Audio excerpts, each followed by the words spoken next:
are so excited. Today we have the most amazing guest. We have Pam Grossman, who wrote this fantastic book, Waking the Witch, which I have read twice and devoured because it's so amazing.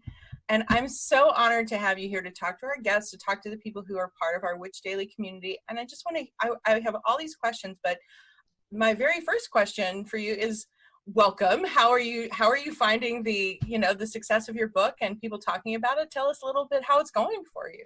Thank you. Well, thank you so much for having me. That has all been such a wonderful ride. It's been incredible getting to speak about witches and hopefully dispel some of the myths and shine a spotlight on some of the wonderful lessons and messages of the witch. And it's just been such an incredible, real privilege to get to meet with other witches and other kindred spirits, even if they don't call themselves witches, because there's so much we all have in common. I think so many of us are attracted to the witch because we are craving divine feminine energy. We need it right now, both literally and metaphorically. So it's been a real gift. Girl, you are speaking my language. I've got a whole other topic to talk about with that later. But so I just want to celebrate this book so much, and I want everybody to go out and buy a copy for your friend and your mom, because there's so much here that's about, like you had said, the archetype of the witch. It's not just about witchcraft, and you talk about your own journey, but you also bring in all this idea that, hey, we need to pay attention and be empowered. So can you talk a little bit more about your own journey in the empowerment side to enlighten our viewers? Sure. So I was this super imaginative kid, as I think a lot of children are, and I loved magic and mythology and fairy tales, and I would spend a lot of time outside in the woods behind my house casting spells. And I put that in quotes, but to me, it felt very real. And, I think that a lot of us are kind of trained away or socialized away from trusting that intuitive, imaginative, playful side of ourselves. But that's actually an aspect that I think is so important when we are casting literal spells as adult witches, or when we're just trying to manifest some change that we want to see in the world, whether or not it's about changing who is in charge of our government, or starting your own small business, or writing your own book.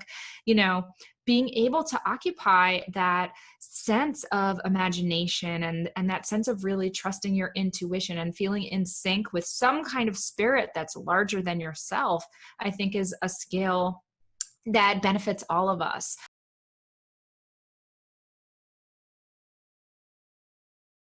Another thing that you talk about is these, and you mentioned them earlier, the famous artists. And I know that you're an artist and you've run galleries and this kind of thing. So I wanted to ask you about the influence.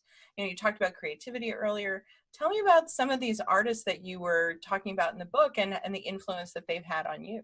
Oh my goodness. I'm so happy you asked that question. It might be my favorite topic.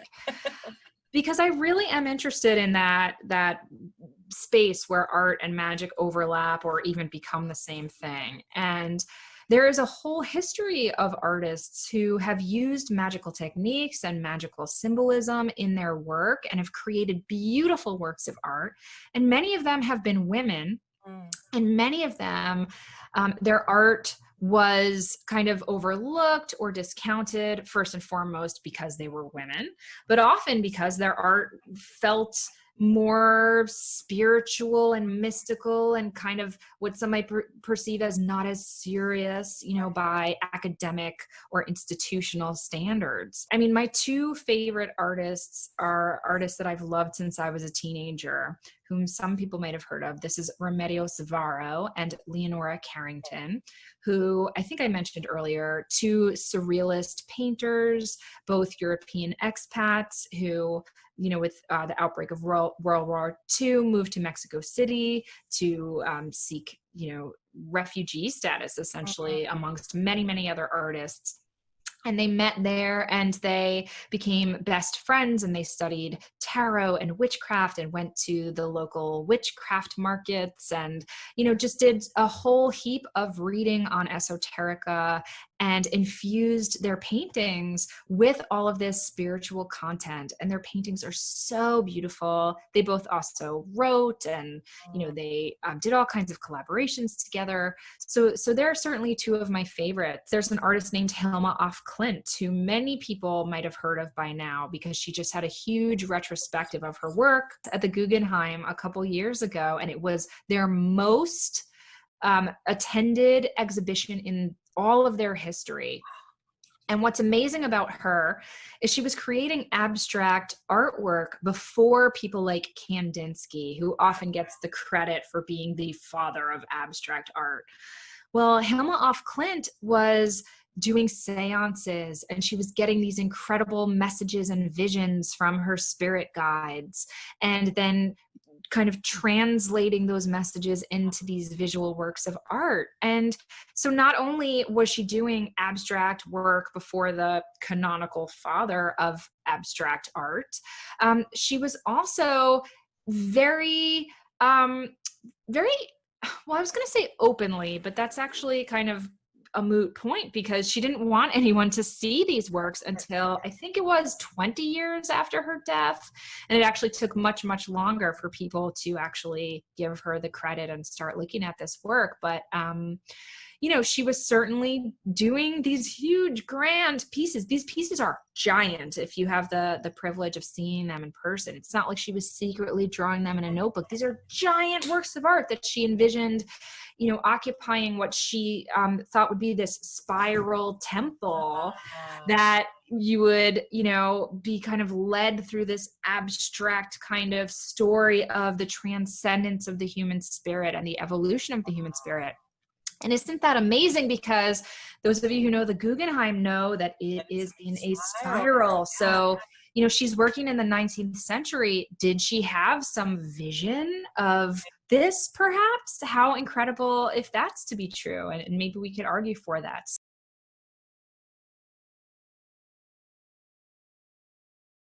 I could not agree more about, magic being in and of the body, because a lot of people think you're supposed to be transcending your body and having this celestial mystical experience. But I always say I know magic is working because I feel it. I feel the energy. I get chills, tingles, my heart quickens, and there's all these techniques, whether it's meditation, breathing, dancing, psychotropic drugs, if that's what you're into, sex, certainly I get into this incantatory rhythm and this trance, and I start rocking my body. It really is in your body, and you can feel that energetic shift happening when you are making magic.